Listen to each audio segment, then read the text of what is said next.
A very warm welcome to all of you. I am Abid Hasan and you're watching me on ETHRWorld. Today we have a very special guest joining us for this exclusive video interview. I'm privileged to welcome Emily He, who is the Senior Vice President of the Human Capital Management Cloud Business Group for Oracle. Welcome to the show, Emily. Thank you so much for having me. Thanks. Before I jump onto the questions, I would like to share a brief about Emily. Emily has been a leading marketer and worked with companies such as Double Dutch, Bell Systems, Sabah Software, to name a few. Emily is also a recognized thought leader on digital transformation, engaged in marketing, talent management, and authentic leadership. And she's an alumni of Stanford Graduate School of Business. I have read her blogs. She loves writing on multiple topics such as mental well-being, career development, and key challenges for the HR community. Today with Emily, we'll discuss her journey with Oracle, her approach towards leadership, the new workplace, and importance of employee experience. Let's talk about your journey with Oracle and the new workplace that we all are living in. So my first question to you is, you've spent 4 years with Oracle now. I think you have seen it all in these last 4 years. You have seen the pre-crisis era. You have been in the crisis and the post-crisis as well. How has been the journey so far, and what keeps you going?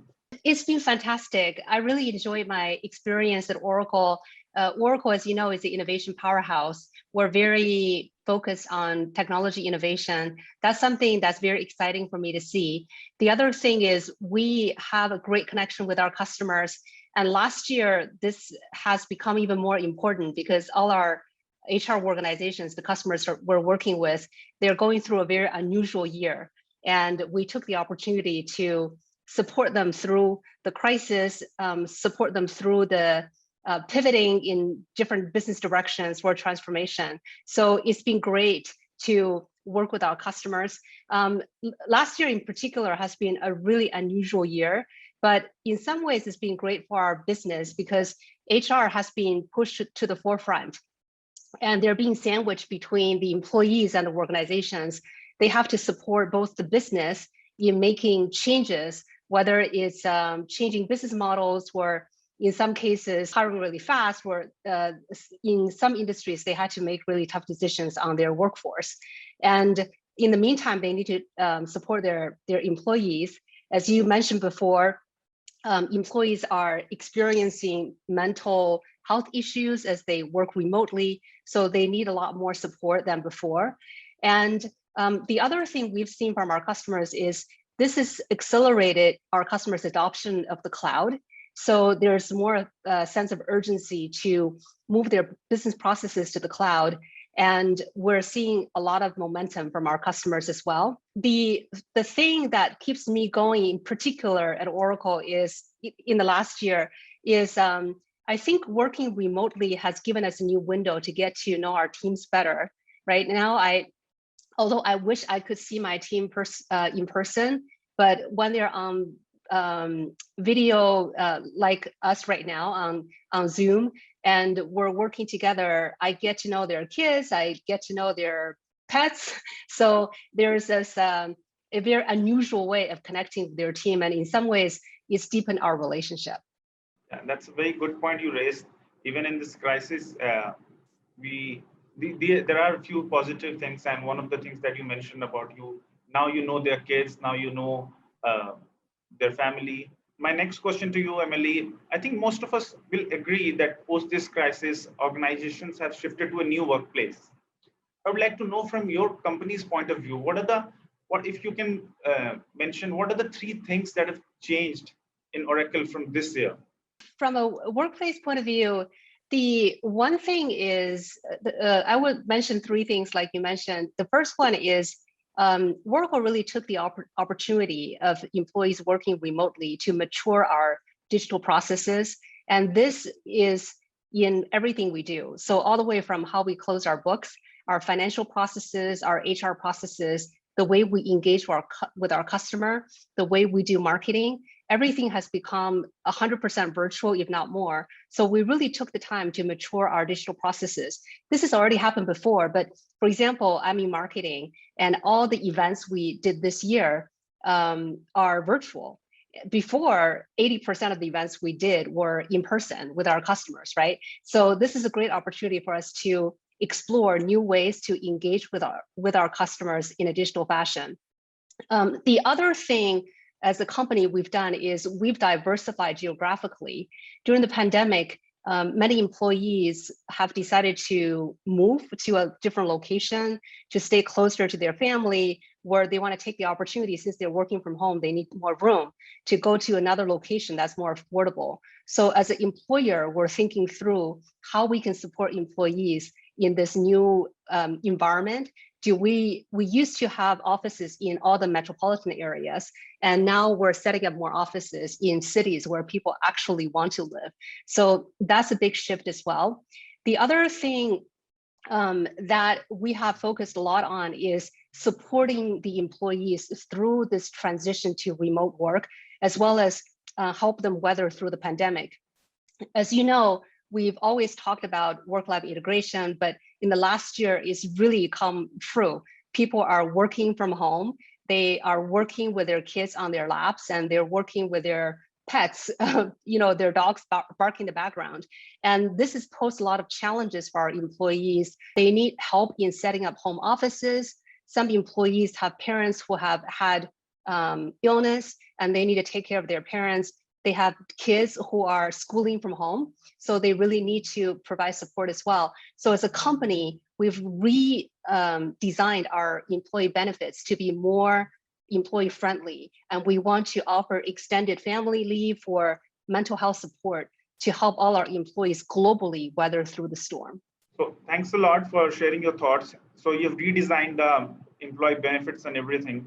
I think now I would like to talk about employee experience. Everybody's talking about Oracle employee experience because Oracle has just launched a new employee experience platform, Journeys, competing with other giants such as Microsoft or ServiceNow.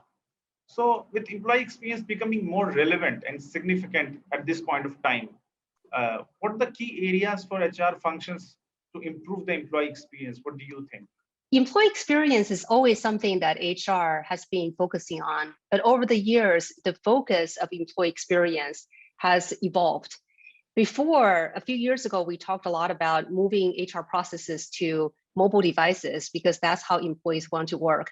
And then we also launched the digital assistant capability so employees can engage with their HR processes, HR information, in a conversational way without even having to touch the system. Now, what we're hearing from our customers are a few things.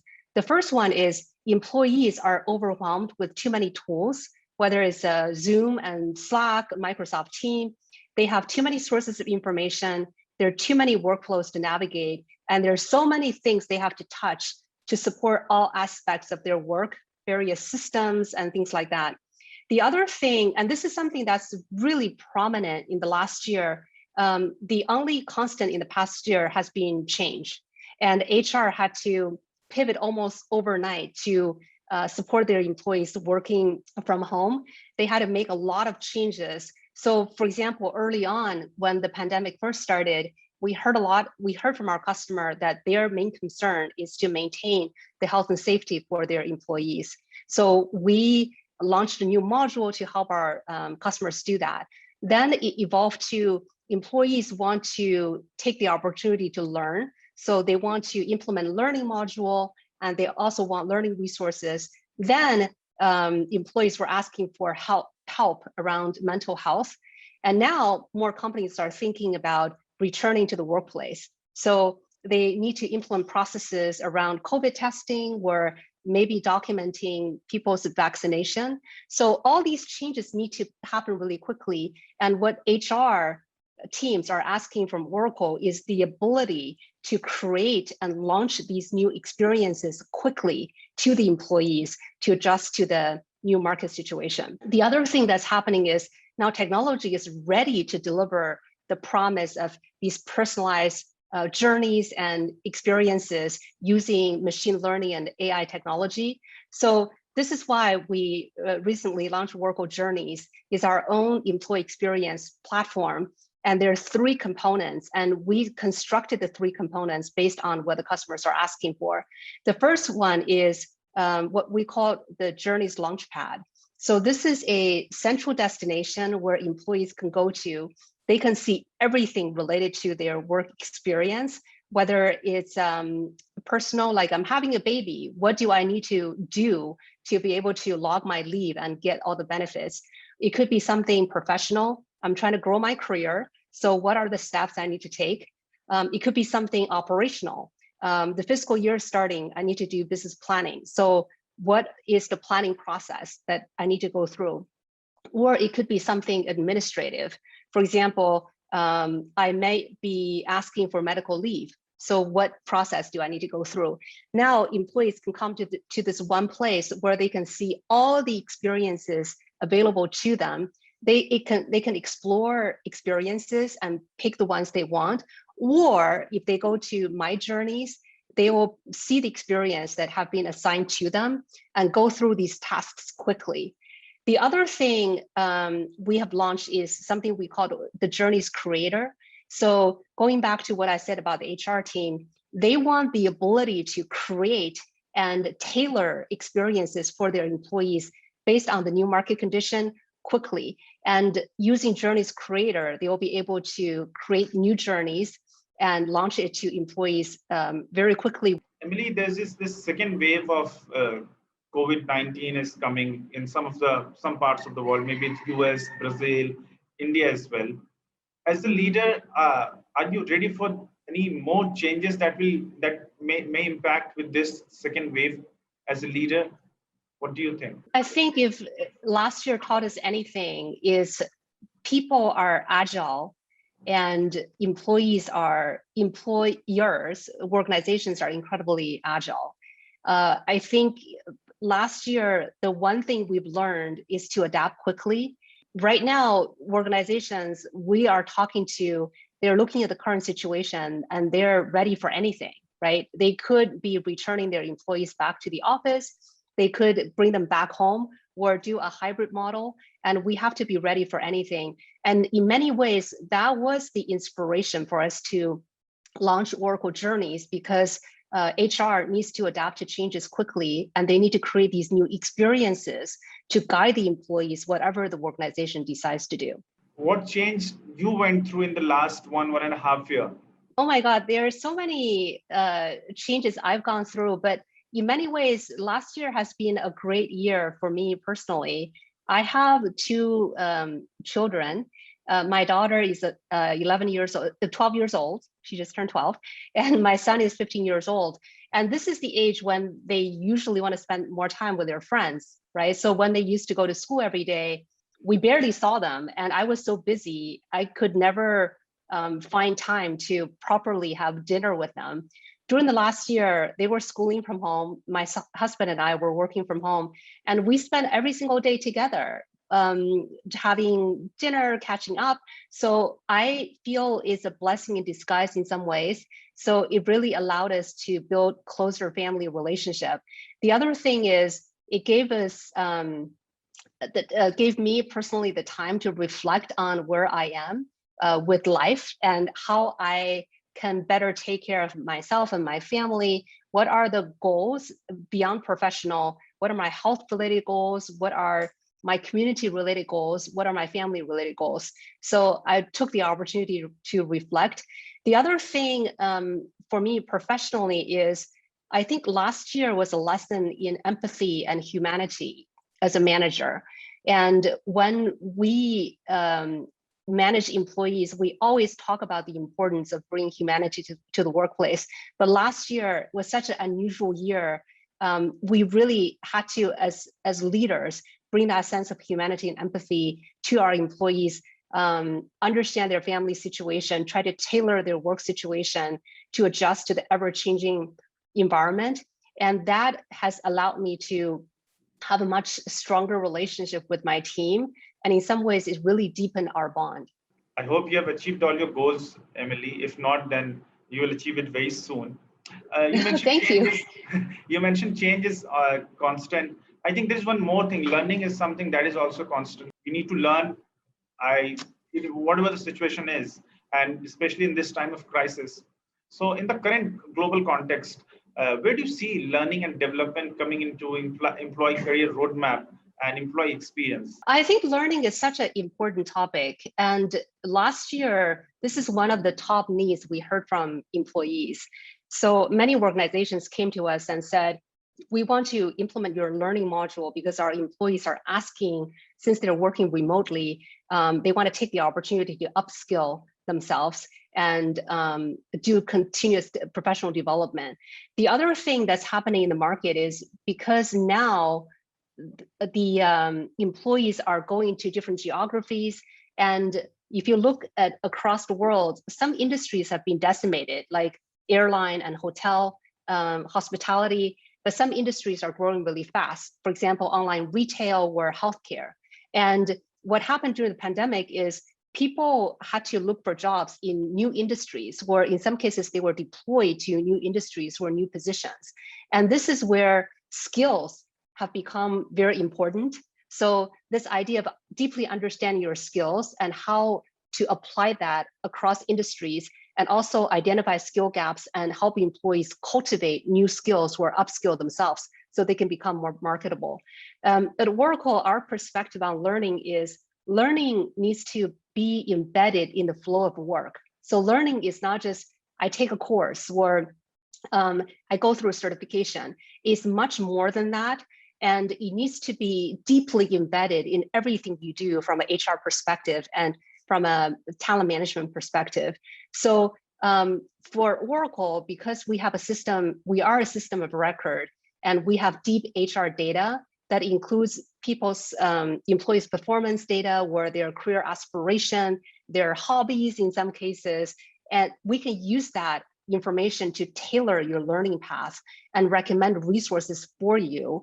And these resources are not just courses. We can recommend mentors for you, so you can connect with other experts. We can recommend documents or resources, video for you. The other thing we launched recently is something called Opportunity Marketplace. So we believe in learning by doing, and Opportunity Marketplace is an internal gigs marketplace where you can find internal openings, open positions, or volunteer opportunities for other projects you can participate in. So all these functionality give our employees a comprehensive way of upskilling and reskilling. And that is the way of the future, because if things keep changing, we all need to keep adapting. And the only way to adapt is to acquire new skills or upskill from where you are today. So what's the one new skill that you have learned in last few months or last 1 year? So my passion on the personal side is gardening. I live in San Francisco. I live in the middle of the city, but I'm blessed with a huge garden. And I've been gardening for a long time. I actually raise chickens in the middle of the city. We have 5 pet chickens. And every year I challenge myself to plant new vegetables. So this year, my new goal is to plant onions and garlic. Every year I have a new crop of vegetables. So I just planted the seeds, and hopefully they will turn out to be great. It's a difficult task though, but it's really fun. It's so fun to see life just in front of your eyes. It's such a miracle. Totally. Sometimes I think, especially if you're in technology, you have digital fatigue, and it's so helpful to balance it out by doing something physical. And then seeing life grow also teaches you so much about managing people, I think, because you observe from plants that nature has its way and you have to kind of go with it. So it's important. I apply that lesson to managing employees. You really need to understand the personality or the strength and aspirations of each employee and tailor the way you manage them. And that's what I learned from planting. Great, great. So I would like to throw some light on SCM Cloud. How Oracle's SCM Cloud is equipped to empower CHROs and support their inevitable shift that is expected with people, performance, and productivity. So is Oracle relooking at its SCM portfolio to cater to the changing needs of HR in the new normal? Yeah, absolutely. at Oracle, we care deeply about supporting our customers. And I think last year has afforded us a new opportunity to engage with customer in a different way, because everyone is in crisis mode and they really need technology to step up to meet their needs. And I would say we're always evolving our technology to meet the ever-changing needs of our CHROs or HR teams. And that's precisely why we launched something like Oracle Journeys is a new capability we're launching to address the changing need of the market. The other thing we are working on is our skills platform. So we want to equip HR with the ability to deeply understand their employee skills, and based on skills, recommend new skills for employees to acquire. So this is something, again, we're launching based on our understanding of the market needs. But we're always evolving our platform. Our Chris Leon, our leader of for product development, he always says, this is like the Golden Gate Bridge. You always need to repaint the bridge, and every time you finish repainting, you have to start over again. So that's the mantra we use to guide our development. Okay, thank you so much. Thank you so much, Emily. We spoke about what you learned. We spoke about the change. I would like to ask you, who is the one leader that you look up to? Professional, who is the one leader that you look up to? I can't pin down to one person. There are a lot of leaders I look up to, and Okay. I definitely practice continuous learning. I read a lot. I listen to a lot of podcasts, and I personally like to read the timeless and classic books or literature, because I think if the lessons have stood the test of time, they're more valuable. So I tend to admire these ancient leaders. For example, I admire Buddha, and I've learned a lot from him on the lesson of compassion and humanity. I'm a huge fan of Marcus Aurelius, the Roman emperor and a Stoic philosopher. I really admire the way he reflects on life, and really kind of use the mental reflection to help him go through the ups and downs. The other person I admire is the Chinese philosopher Lao Tzu. And I learned from him the idea of going with the flow. So that's where I draw my inspiration. And it's a blessing in disguise. Last year, because we're working remotely, I was able to listen to a lot of audiobooks or read books. So I want to continue to get inspired from these ancient literature. So how these these leaders, these audiobooks have guided you during the time of crisis? Some of the leadership lessons that have guided you in the time of crisis. I find it really comforting to read about their life stories, because for Marcus Aurelius, for example, I mean, his life is so stressful, and he was the Roman emperor. He had a lot of illness himself, and he was leading the country through war.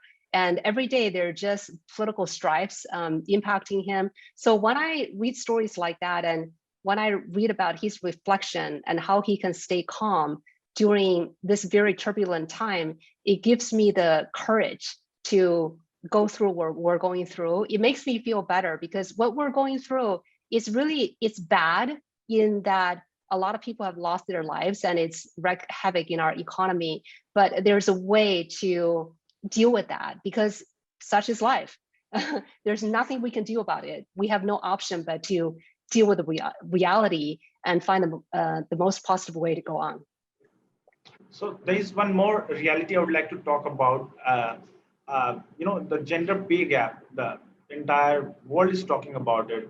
Do you feel there is a total pay parity between male and female professionals, especially in the technology sector across the globe? If not, then how will we achieve this pay parity? What are your thoughts? What are the challenges that are stopping us from achieving this milestone? There's no question. I think it's shown through statistics that there's a gap, a pay gap, and also gap in many other areas. And the pandemic has made it worse, because 80% of the people who have chosen to leave the workforce, probably more than 80% globally, are women. they really are bearing the burden of child rearing. And when a family has to make a decision about who keeps working and who stays home to take care of the children, usually it's the women who have to leave the workforce. So I think the pandemic has taken women back by many, many, many years. And this is something we'll have to address when we return to the workplace. So as a female leader, I take this very, very seriously. In the coming years after the pandemic, I feel strongly that as organizations, as leaders, this is for both men and women, we need to help women get back on their feet. And I'm personally doing this by offering flexibility to the women on my team. So for example, during the pandemic, 3 women came to me and said, sorry, I can't work anymore because I need to stay home. My kids are small and I can't have them like run around on their own. Someone has to take care of them. So with all 3 women, I had really serious conversations and I said, this is temporary. I understand your challenge right now, but I encourage you not to leave your job permanently. If there's a way for you to work part-time, I'm happy to make arrangements for you because I want to help women weather through the storm. The other thing is, as you know, diversity inclusion has been a huge topic. This is a boardroom topic, and many of our customers have hired diversity inclusion officers for their company, and many companies are taking it very seriously, which I'm really happy to see. But I think we need to go beyond just measuring the statistics, but actually taking action and foster a sense of belonging, make it easier for minorities and for women to stay in the workplace and make sure that they have this sense of belonging and they feel they're contributing to the company in the best way possible and they're appreciated. And that's a tone that as leaders, we can all set for our own teams. And that's the best way to help women. Then the other thing we were talking about skills before, right? So skills are something that's really important for us to help women to cultivate. Many women, my observation is there is a pay gap, but there's also an ambition gap.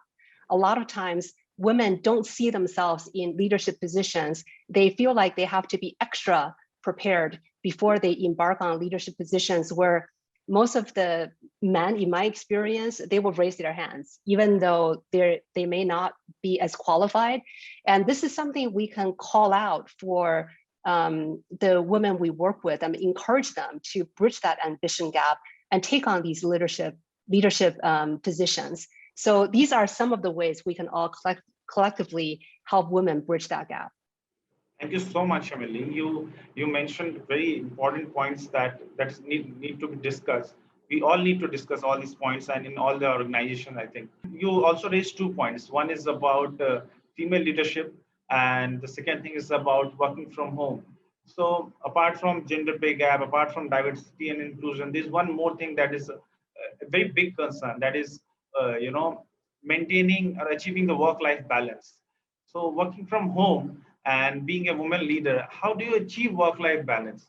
Like, has the meaning of work-life balance changed due to this pandemic, or has it become more difficult to maintain the balance between work and life? For me, I personally, it's been easier for me because my commute used to be 2 hours.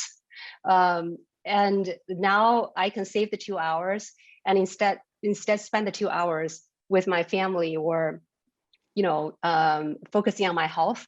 But I do know from talking to my employees, for a lot of families, especially if you have small children, in my case, my kids are teenagers, so they're self-sufficient and they can be on their own. So I don't have to tend to them.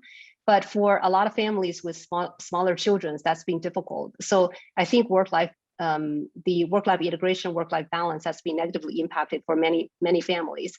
But one thing that's positive about the pandemic, that's a positive consequence of the pandemic, is it made it okay for people to talk about work-life integration because we all see each other working from home. Like I'm seeing you right now. I think you're working from home. I'm definitely working from home, right? So for us to talk about our families, to talk about our challenges is more okay than ever. And I think that's something that's healthy. And I hope that's something that we will continue. The other thing is a lot of employees are experiencing mental health issues. Last year, we did a huge study around mental health, and 78% of the people reported mental health issues in the workplace, and 76% of the employees now say they expect their employers, their organizations, to provide support and service around mental health. And in many ways, it's raised awareness around mental health, which has always been an issue in the workplace, and it's made it more okay for people to discuss mental health issues, offer each other support. And mental health issues are physical health issues. So these are some of the positive impact of the pandemic. But for me personally, I found the last year to be a very rewarding year in that I got to know my family better. I got to know my employees better. I got to know myself better. So those are good things. I think we can go on and on. We can discuss a lot of things. You have raised mental health, but I think this is short of time. But still, I want to wrap up with one last question. What do you think? What will be the biggest challenge for the next generation of female leaders? Like I said before, I think for the next generation female leaders, we need to first and foremost address the impact of the pandemic, which is it set women back in the workplace. And we need to get women back to work and help them ease back to the workplace. So that's challenge number one. And I hope whether you're a male leader or female leader, you will help these women get back on their feet and return to the workplace. Then the other thing, like I mentioned before, is to help the next generation women and men cultivate their leadership skills. And I always talk to my team about this concept of micro bravery. I think skills are something or courage is something you can practice, and you will get better if you practice courage every day. And every day you can do something small that you feel uncomfortable. And by doing so, over time, you will increase your confidence and be in a better position to lead. So that's something I call out when I manage my own team. I call out the opportunity for them to step up and exercise their micro bravery. So that's another thing our leaders can help our female employees do. And then lastly, is really about translating diversity inclusion into practice in the way we behave. Leaders can set the tone with their own team. And in many situations, we can call out the gender bias and set the tone for the team to challenge the gender bias and foster that sense of belonging. I think we have covered a lot of things, and better next time if we'll connect, we'll definitely talk a lot of things that we have not touched. And it is wonderful hosting you, Emily. And thanks a lot for taking out time and talking to us. Thanks a lot. Yeah, thank you so much for having me.